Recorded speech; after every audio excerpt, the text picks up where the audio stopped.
आज हम इतना मजबूर हैं कि हमारे गोद में बच्चा दम तोड़ देता है, हम बच्चे को इलाज नहीं करा पाते हैं। जो हमारा सुनेगा हम उनका सुनेंगे, जो हमारी नहीं सुनेगा हम उनका नहीं सुनेंगे। निषाद आरक्षण संकल्प यात्रा लेकर आज हम यहाँ पे पहुंचे हैं और विशेष तौर पे हम राम बाबू जी को धन्यवाद देते हैं कि आज आपका जोश और ताकत, ऐसे तो हमेशा आपका जोश ताकत हमेशा दिखता है, लेकिन इस बार कुछ ज्यादा दिखा है।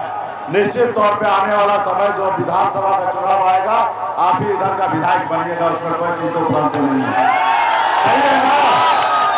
सही है ना? इसको फाइनल कर दे तो चलिए आज राम बाबू जी को फाइनल कर देते हैं कि 2025 में राम बाबू साहनी जी आपके बिहार का निषाद का बेटा विधायक बनेंगे। ठीक है? तो साथियों, सभी नेतागण को धन्यवाद देता हूं कि बहुत ही अच्छे तरीके से कार्यक्रम किए हैं और विशेष तौर पे मोटरसाइकिल से लगातार 3 घंटा धूप में रहकर और मोटरसाइकिल से रोड शो करते हुए और यहाँ तक आप पहुंचे हैं। और इस रोड पे जितने भी लोग होंगे सब लोग आज निषाद पावर, निषाद क्रांति और निषाद समाज का शक्ति का एहसास आज सभी लोगों को आज रोनी सैदपुर और सीतामढ़ी में की धरती पर आज हो गया होगा। साथियों, ये निषाद आरक्षण संकल्प यात्रा है। निषाद समाज को मान सम्मान अधिकार दिलाने के लिए, हक अधिकार दिलाने के लिए 25 तारीख को ही 25 जुलाई को पटना से ये रथ यात्रा निकला हुआ है और ये यात्रा 101 दिन का यात्रा है। ये यूपी, बिहार, झारखंड तीनों राज्य में हम लोग जाएंगे और समाज का हक अधिकार की बात करेंगे। साथियों, अभी तकरीबन 50 से 52 दिन हुआ है, अभी भी 48 से 50 दिन अभी बाकी है। ये 4 नवंबर तक यात्रा चलेगा। कल मुंगेर में था यात्रा, आज आपके सीतामढ़ी में यात्रा है, कल सिवान जिला में यात्रा होगा और इसी तरीके से अलग अलग जिला में हम लोग जा रहे हैं। साथियों, उत्तर प्रदेश और झारखंड, तमाम बिहार, यूपी, झारखंड में लोगों के बीच में जा रहे हैं एक संदेश लेकर कि निषाद समाज को आरक्षण मिले और इसके लिए हम लोग वर्षों से लड़ाई लड़ रहे हैं और 2005-15 में हम लोगों ने निषाद आरक्षण का एक प्रस्ताव को पास किया है और बिहार के मुख्यमंत्री नीतीश कुमार जी ने 2015 में ही पास करके दिल्ली सरकार को भेज दिया है। अब दिल्ली के सरकार से हमें लड़ना है और समाज को आरक्षण दिलाना है। आज बताइए ना, देश एक है, संविधान एक है, देश के प्रधानमंत्री एक है, फिर भी हमारे साथ अलग भेदभाव है। आज हमारे भाई को बंगाल में निषाद समाज के सभी उपजाति, बिन बेलदान, मुनिया, मला, चाय, तियार, बनपर सभी उपजाति को आरक्षण मिल रहा है। दिल्ली में आरक्षण मिल रहा है, लेकिन बिहार में नहीं मिल रहा है या यूपी, झारखंड में नहीं मिल रहा है। तो हमारा मानना है ये देश एक है, संविधान एक है और एक ही देश में अलग अलग कानून नहीं चलेगा। जब देश एक है, संविधान एक है, तो हमारे साथ न्याय हो और आरक्षण निषाद समाज को मिले और इसके लिए आने वाले समय में हम लोग मजबूती से साथियों लड़ेंगे और आरक्षण लेके रहेंगे साथियों। तो इसलिए साथियों, आज अगर हमें आरक्षण मिल गया होता तो समाज को बहुत लाभ होता, लेकिन आरक्षण नहीं मिला, जिसके कारण हमारा समाज बहुत पीछे है साथियों। इसके लिए इस आजाद भारत में अगर सर उठा के जीना है, अगर मान सम्मान अधिकार के साथ जीना है, अगर आप बेहतर जिंदगी जीना चाहते हैं तो 2 काम करना है। एक काम, 1 रोटी कम खाइए, लेकिन अपने बच्चे को पढ़ा लिखा के काबिल बनाइए। जब तक आपका समाज शिक्षित नहीं होगा, समाज जब तक पढ़ेगा लिखेगा नहीं, तब तक आपका समाज आगे नहीं बढ़ेगा। इसलिए 1 रोटी कम खाइए, लेकिन अपने बच्चे को पढ़ाइए लिखाइए। आप अपनी जरूरत को कम कीजिए, लेकिन बच्चे को पढ़ाइए लिखाइए। अगर आप झोपड़ी में हैं तो झोपड़ी में रहिए, लेकिन अपने बच्चे को पढ़ाइए लिखाइए। जिस रोज आपके बच्चे पढ़ लिख लेंगे, उस रोज झोपड़ी से निकालकर आपको महल में पहुंचाने का काम करेंगे साथियों, महल में पहुंचाने का काम करेंगे। और दूसरा, अपने अधिकार के लिए लड़ाई लड़िए, अपने अधिकार के लिए संघर्ष कीजिए। जब तक आप अपने अधिकार के लिए संघर्ष नहीं कीजिएगा, तब तक आपको इस संसार में सर उठा के कोई जीने के लिए नहीं देगा साथियों, सर उठा के कोई जीने के लिए नहीं देगा। आज हमारे पूर्वज ने पौने 200 साल अंग्रेज से लड़ाई लड़ा, तब जाके देश आजाद हुआ। और उन्होंने संकल्प लिया था कि हम देश को आजाद कराएंगे ताकि आजाद भारत में हमारा आने वाला पीढ़ी जो है वो सर उठा के जिएगा। लेकिन हमारे लोगों ने, हमारे पूर्वज ने शहीद हुआ, देश आजाद हुआ, लेकिन सही मायने में आज भी हम सर उठा के नहीं जी पाते हैं।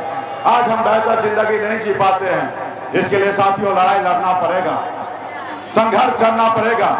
जब देश आजाद हुआ था तब एक संविधान बना, बाबा साहब भीमराव अंबेडकर ने एक संविधान बना के दिया, एक लोकतंत्र दिया, और उस लोकतंत्र के तहत आपके पास एक शक्ति, एक पावर दिया, वोट गिराने का शक्ति, वोट डालने का शक्ति, पावर। और पहले ऐसा हुआ करता था कि राजा के घर में रानी के कोख से बच्चा जन्म लेता था, वही राजा बनता था। लेकिन बाबा साहब भीमराव अंबेडकर ने कहा कि अब जरूरी नहीं है कि राजा के घर में बच्चा जन्म ले वही व्यक्ति राजा बनेगा। इस लोकतंत्र में जिसके पास ज्यादा संख्या होगा, जिसके पास ज्यादा वोट होगा, वो अपने वोट के दम पर, चाहे वो किसान क्यों ना हो, चाहे वो मजदूर क्यों ना हो, चाहे वो निसार मल्ला का बेटा क्यों ना हो, अपने वोट के दम पर राजा बनेगा और इस देश का प्रधानमंत्री और राज्य का मुख्यमंत्री बनेगा, अपने वोट पे बनेगा। साथियों, जरूरी नहीं है कि राजा ही का बेटा राजा बनेगा, गरीब का बेटा भी राजा बन सकता है। इसके लिए आपको अपनी शक्ति को पहचानना पड़ेगा, अपने वोट को शक्ति को पहचानना पड़ेगा। तो इसलिए साथियों, इसके लिए लड़ाई लड़ना पड़ेगा, संघर्ष करना पड़ेगा और बच्चे को पढ़ाना लिखाना पड़ेगा। जो लोग अपने वोट को शक्ति को पहचाना, जो अपने वोट को शक्ति को जाना, वो समाज देखिए कहां निकल गया है। और सरकार नहीं, ये हमारा नारा है साथियों। जो हमारा सुनेगा हम उनका सुनेंगे, जो हमारी नहीं सुनेगा हम उनका नहीं सुनेंगे। जो हमारा बच्चे का फिक्र करेगा, जो हमारे बच्चे का फिक्र करेगा हम उनकी फिक्र करेंगे, जो हमारे बच्चे का फिक्र नहीं करेगा हम उनका फिक्र नहीं करेंगे। साथियों, ये मेरा नारा है साथियों। इसके लिए मजबूती से लड़ाई लड़ना पड़ेगा। जैसे आज आप तमाम हमारे युवा साथी, माता बहन, सभी सम्मानित गार्जियन ने आज आप पसीना बहा रहे हैं, इसी तरीके से समाज के हक अधिकार की जब भी बात हो तो अपनी शक्ति को दिखाइए, अपनी ताकत को दिखाइए, लोगों को बताइए कि हम किसी से कम नहीं है, हम किसी से पीछे नहीं है, हम अपने समाज के बच्चे का हक अधिकार के लिए हम लड़ाई लड़ेंगे साथियों। तब जाके ये समाज में बदलाव आएगा। आज आपके पास जो वोट गिराने का शक्ति है, ताकत है, इसमें बदलाव होगा। तो इसके लिए आपको लड़ाई लड़ना पड़ेगा। आज साथियों, आज देखिए आपका दुश्मन जो है कितना मजबूत है। आपने देखा कि निसार का बेटा आजादी के पहली बार अपने दम पर संघर्ष किया, 4 विधायक बनाया, लेकिन दुश्मन ने क्या किया, भाजपा वाले ने क्या किया, आपका विधायक को खरीद लिया, आपको सरकार से बाहर कर दिया, जो सरकार आपने बनाया था। तो साथियों, वो हमसे, उसको तकलीफ नहीं था, उनको आपसे तकलीफ था। वो नहीं चाहता है कि निसार का बेटा अपने पैर पे खड़ा हो जाए। वो देखा कि मुकेश सहनी के नेतृत्व में निसार समाज जाग चुका है और निसार समाज सोया हुआ शेर है, इसको रोको। अगर नहीं रोकोगे तो लालू प्रसाद यादव जी जैसे ये अकेले अपने दम पर बिहार में सरकार बना लेगा और निसार मल्ला का बेटा मुख्यमंत्री बन जाएगा। फिर किसको गुलाम बनाओगे? इस समाज को, निसार समाज को गुलाम बनाना है तो पहले मुकेश सहनी को रोकना पड़ेगा, क्योंकि मुकेश सहनी इस समाज का आवाज बन चुका है, इस समाज का पहचान बन चुका है। इस समाज को गुलाम बनाना है तो इस समाज को, नेता को रोको। और वो षड्यंत्र के तहत हमारे विधायक को खरीद लिया, जिसके साथ लाखों निसार का बेटा का सहयोग हो, आशीर्वाद हो माता पिता का, उसको दुनिया का कोई ताकत नहीं है कि झुका सकता है और गिरा सकता है। साथियों, आपने देखा हम लड़े, खड़ा हुए, आज आया भाजपा वाला हमारे सामने में झुक गया है, कहता है कि सहनी जी हमारे साथ आ जाइए, हमसे जो गलती हुआ उसको माफ कीजिए, आप हमारे साथ आइए, अगला मुख्यमंत्री आप ही को बनाएंगे, आप हमारे दल में आ जाइए। हम कहते भाई हम मल्लाह का बेटा है, हम मल्लाह का बेटा है, हम मछली मारना जानते हैं और जाल में मछली फंसाते हैं, जाल में फंसते नहीं है। हम अपना झोपड़ी में रहेंगे, हम अपना झोपड़ी में रहेंगे, लेकिन झोपड़ी का बादशाह रहेंगे। तुम्हारे महलों में नहीं आना है मुझे, तुम्हारे महलों में आके हमें गुलामी नहीं करना है। अपने समाज के हक अधिकार के लिए हम लड़ाई लड़ेंगे साथियों। हमें नहीं बनना है मुख्यमंत्री, हम सिर्फ समाज के हक अधिकार दिलाना चाहते हैं, उनके चेहरे पे मुस्कान दिलाना चाहते हैं। आरक्षण अगर हो जाएगा तो यूपी, बिहार, झारखंड में 5 करोड़ निषाद परिवार के चेहरे पे मुस्कान आ सकता है साथियों, उनके घर पे खुशियां आ सकता है साथियों। इसके लिए हम लड़ाई लड़ रहे हैं। तो इसलिए साथियों ये मेरी अकेले लड़ाई से नहीं होगा, आपको लड़ना पड़ेगा, अपने वोट को, शक्ति को पहचानना पड़ेगा। उन लोगों के पास बहुत पैसा है, वो लोग गलतफहमी का शिकार है। उनको लगता है कि मुकेश सहनी चिल्लाएंगे, लड़ेंगे, जब चुनाव का नजदीक आएगा उस समय में ये थक जाएंगे, बैठ जाएंगे और इसके समाज का वोट हम खरीद लेंगे, क्योंकि उसके पास पैसा है। वो बनी हुई सरकार खरीद लेता है, बनी हुई सरकार गिरा देता है, तो वो चाहता है कि आपका वोट खरीद लेगा और वो नहीं चाहता है कि निषाद का बेटा को आरक्षण हो।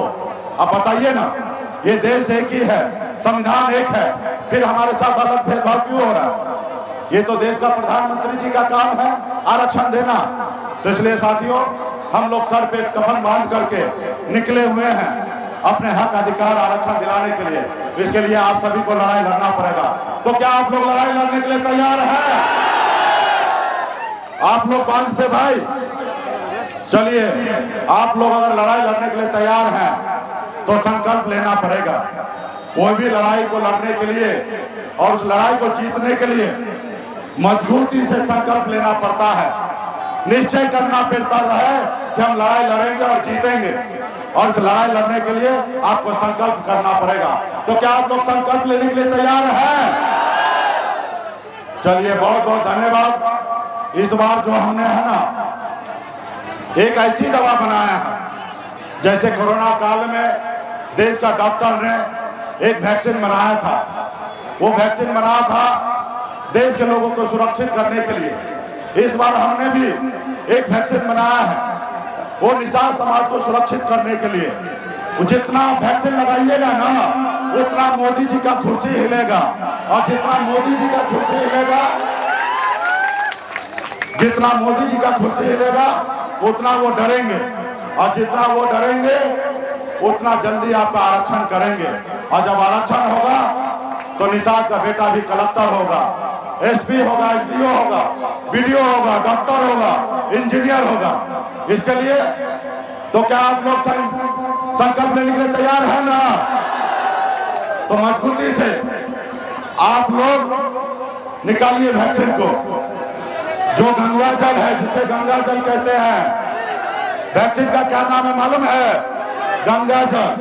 जितने भी यहाँ पे बांध पे भी निषाद का बेटा है, सभी माता बहन सभी लोग निकालिए गंगा जल को, सभी लोग निकालिए।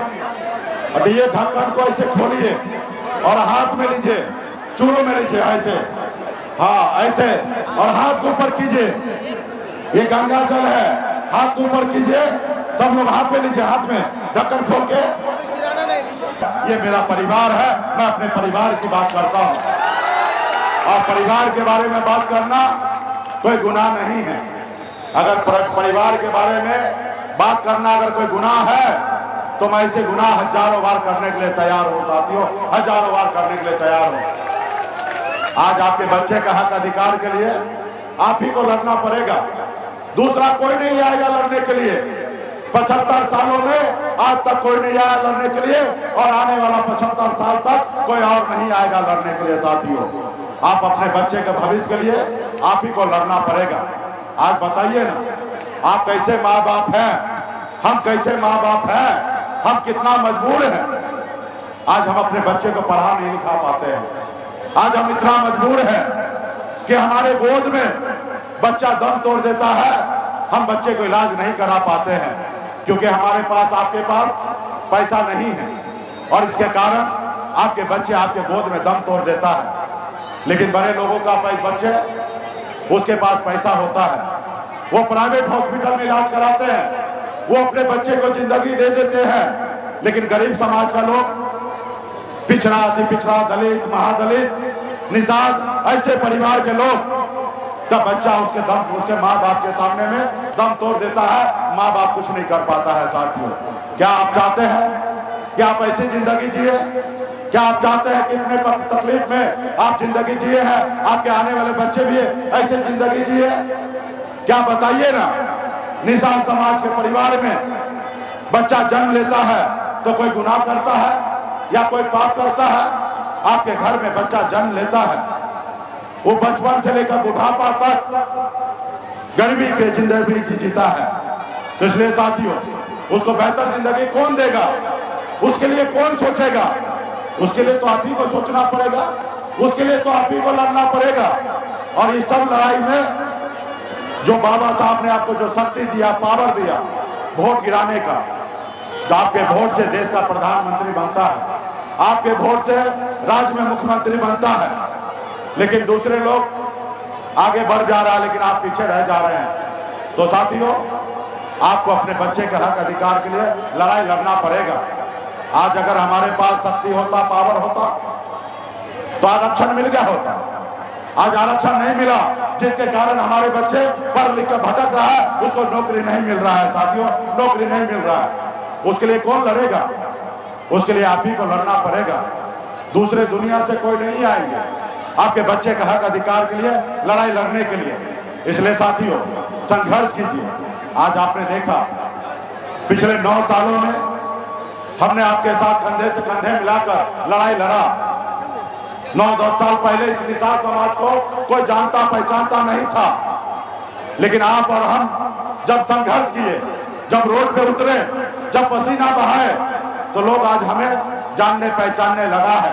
आज लोग, युवा गर्व से कहता है कि मैं सन ऑफ मल्लाह हूं, आज गर्व से कहता है कि मैं सन ऑफ मल्लाह हूं। तो साथियों, आज आपको लड़ाई लड़ना पड़ेगा।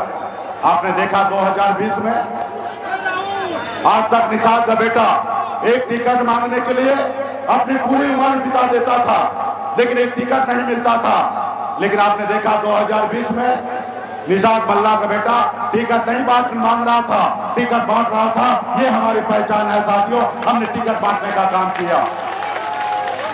आपने देखा हमारे पास 4 विधायक बना, हम बिहार सरकार में मंत्री बने, हमें कोई मंत्री नहीं बनाया, कोई मेहरबानी नहीं किया, अपने दम पे बना। और हमारे पास सरकार का चाबी था, हम जिनको चाहते उनको राज्य का मुख्यमंत्री बना सकते थे, क्योंकि सरकार का चाबी हमारे पास था। लेकिन हमने ईमानदारी से हमने नीतीश कुमार जी को बिहार का मुख्यमंत्री बनाया। इस आजाद भारत में पहली बार हिंदुस्तान में, बिहार में एक निषाद का बेटा के समर्थन से एक बिहार में मुख्यमंत्री बनने का काम किया साथियों, मुख्यमंत्री बनने का काम किया। ये हमारी ताकत है। और ये कब कैसे हुआ? ये कब कैसे हुआ? जब आपने हमें अपना भाई माना, जब आपने हमें अपना बेटा माना, जब आपने हमें अपना नेता माना, जब आपने हमें कंधे से कंधे मिलाकर बिहार में बता दिया कि अब निषाद का बेटा सोया नहीं रहेगा, अब निषाद का बेटा जगेगा, अपने हक अधिकार लेगा। तब लोगों ने समझने लगा और आपके साथ गठबंधन किया। इसलिए साथियों, आप अपनी पहचान बना चुके हैं बिहार में। अब आने वाला समय में इसी तरीके से अपने आप को एकता के सूत्र में बंद कर आने वाले समय में हम बड़ी लड़ाई लड़ेंगे साथियों।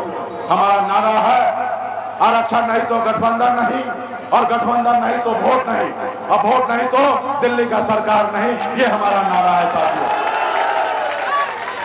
जो हमारा सुनेगा हम उनका सुनेंगे, जो हमारी नहीं सुनेगा हम उनका नहीं सुनेंगे। जो हमारा बच्चे का फिक्र करेगा, जो हमारे बच्चे का फिक्र करेगा हम उनकी फिक्र करेंगे, जो हमारे बच्चे का फिक्र नहीं करेगा हम उनका फिक्र नहीं करेंगे साथियों। ये मेरा नारा है साथियों। इसके लिए मजबूती से लड़ाई लड़ना पड़ेगा। जैसे आज आप तमाम हमारे युवा साथी, माता बहन, सभी सम्मानित गार्जियन ने आज आप पसीना बहा रहे हैं। इसी तरीके से समाज के हक अधिकार की जब भी बात हो तो अपनी शक्ति को दिखाइए, अपनी ताकत को दिखाइए, लोगों को बताइए कि हम किसी से कम नहीं है, हम किसी से पीछे नहीं है, हम अपने समाज के बच्चे का हक अधिकार के लिए हम लड़ाई लड़ेंगे साथियों, तब जाके ये समाज में बदलाव आएगा। आज आपके पास जो वोट गिराने का शक्ति है, ताकत है, इसमें बदलाव होगा, तो इसके लिए आपको लड़ाई लड़ना पड़ेगा। आज साथियों, आज देखिए आपका दुश्मन जो है कितना मजबूत है।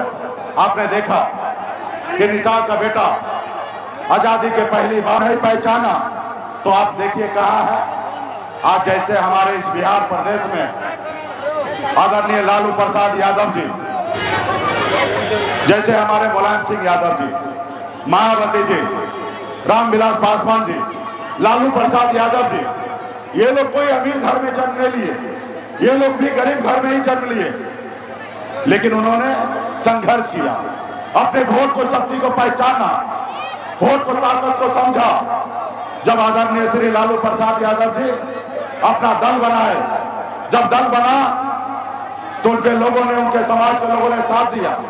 जब उनके लोगों ने साथ दिया तो उनके दल को बल मिला, और जब दल को बल मिला तो 15 साल आदरणीय लालू प्रसाद यादव जी बिहार का मुख्यमंत्री बने रहे। आज भी उनकी सरकार है। उसी तरीके से उत्तर प्रदेश में एक दलित की बेटी अपने वोट के दम पर 4-4 बार वहां पे मुख्यमंत्री बने। हमारे मुलायम सिंह यादव जी, स्वर्गीय रामविलास पासवान जी, इन लोगों ने अपने समाज के लिए बहुत कुछ किए, अपने नाम को रोशन किए, अपने समाज को आगे पहुंचाए। ये कोई अमीर घर में जन्म नहीं लिए थे, ये भी गरीब घर में ही जन्म लिए, लेकिन संघर्ष किए, लड़ाई लड़े, उनके लोगों ने उनको साथ दिया, तब जाके देश में बदलाव आया है साथियों। इसलिए साथियों, आपके पास जो शक्ति है वोट गिराने का, वो शक्ति से आप भी बदलाव ला सकते हैं। जैसे लालू प्रसाद जी लाए, वैसे आप भी ला सकते हैं। सिर्फ जरूरी है अपने वोट के साथ मजबूती से खड़ा रहना साथियों। आज हम जो लड़ाई लड़ रहे हैं, निसार समाज को आरक्षण मिले, काश अगर हमारे समाज में भी 30-40 साल 50 साल पहले निसार समाज में भी वीर योद्धा लालू प्रसाद यादव जी जैसे बेटा जन्म लेते तो समाज के लिए लड़ाई लड़ते और आरक्षण दिला देते। और जब आरक्षण मिल गया होता तो आज आपको क्या लाभ मिलता मैं बताता हूं। आज मैं यूपी जाता हूं, बिहार में सब जिला में घूमता हूं, मैं झारखंड में जाता हूं। तीनों राज्य में 137 जिला है और एक भी जिला में निसार का बेटा कलेक्टर नहीं है। आप बताइए, इतना बड़ा देश में एक निसार का बेटा कलेक्टर नहीं है। अगर हमें आरक्षण मिल गया होता तो दर्जनों निसार का बेटा कलेक्टर होता, एसपी होता, एसडीओ होता, बीडीओ होता, सीओ होता, डॉक्टर होता, इंजीनियर होता, लेकिन नहीं है। कोई लड़ाई नहीं लड़ा, जिसके कारण हमें आरक्षण नहीं मिला। और नहीं आरक्षण मिला तो आज हमारा बेटा मजबूर है किसी दूसरे के इधर काम करने में, मात्र 800 रुपया 8,000 का महीने पे। आपका बेटा, आपका भाई मजबूर है दूसरे जगह मजदूरी करने में। तो साथियों, आज अगर काश हमारे समाज को आरक्षण मिल गया होता तो समाज आगे बढ़ता।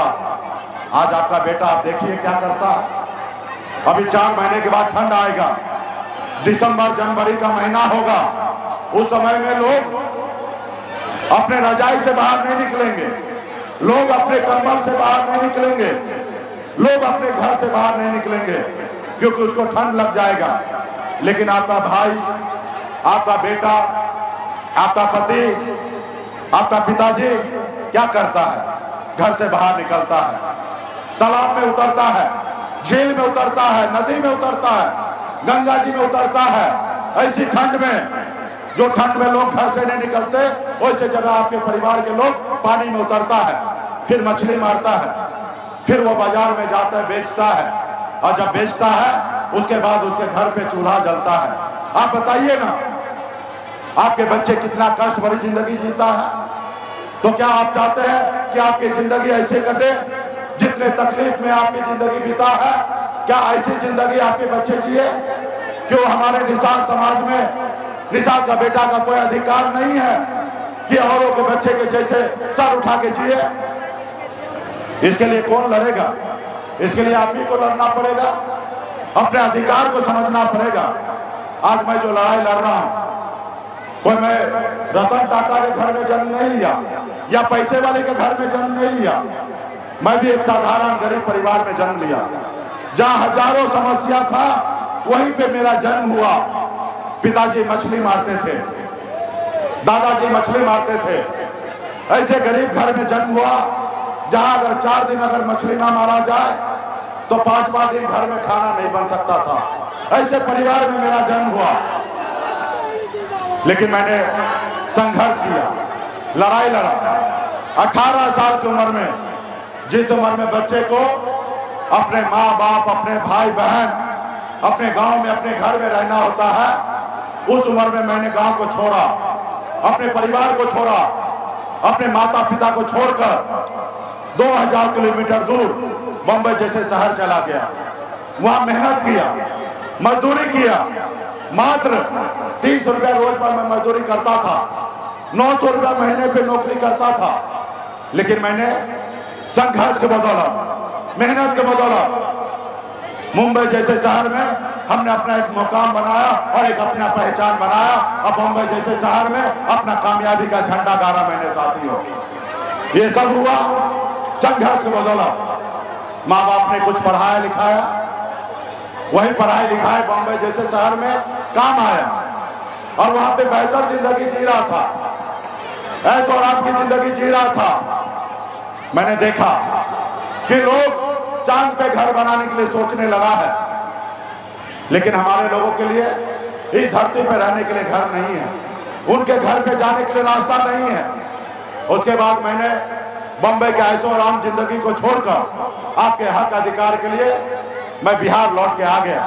आज बिहार में आपके हक अधिकार के लिए हम लड़ाई लड़ रहे हैं साथियों, हम लड़ाई लड़ रहे हैं। तो इसलिए साथियों, आप अगर संघर्ष करेंगे तो आपको भी कामयाबी हासिल हो सकता है। जैसे मुकेश सहनी जिस जगह पे पहुंचा है, उस जगह पे आप भी पहुंच सकते हैं। सिर्फ जरूरी है संघर्ष करने का साथियों, संघर्ष करने का। आज लोग हमें धीरे धीरे से मेरी जिंदगी में आना, धीरे धीरे से दिल को चुराना। नमस्कार, मैं अनुराधा पौडवाल 26 नवंबर को पैनोरमा स्टार सीजन 6 के कार्यक्रम में पूर्णिया बिहार आ रही हूँ। मुझे पैनोरमा ग्रुप के निर्देशक संजीव मिश्रा जी ने बुलाया है, तो हम सब मिलते हैं पैनोरमा ई होम्स में शाम 7 बजे। नमस्कार। अगर ये वीडियो पसंद आई और वह बिहार के राजनीति और बिहारियत से सरोकार रखेनी तो सब्सक्राइब बटन दबा के चैनल के सब्सक्राइब कर ली। ओजे एगो घंटी बा, ओकरा बटन दबा देला से कुल सटीक और मारक खबर रुआ मुफ्त में मिल जाई। अगर रुआ पत्रकारिता के हमनी के नया प्रयोग में सहयोग कर चाहतानी तो ज्वाइन बटन दबा दी। पेटीएम नंबर नोट कर ली 9386 816 700। धन्यवाद।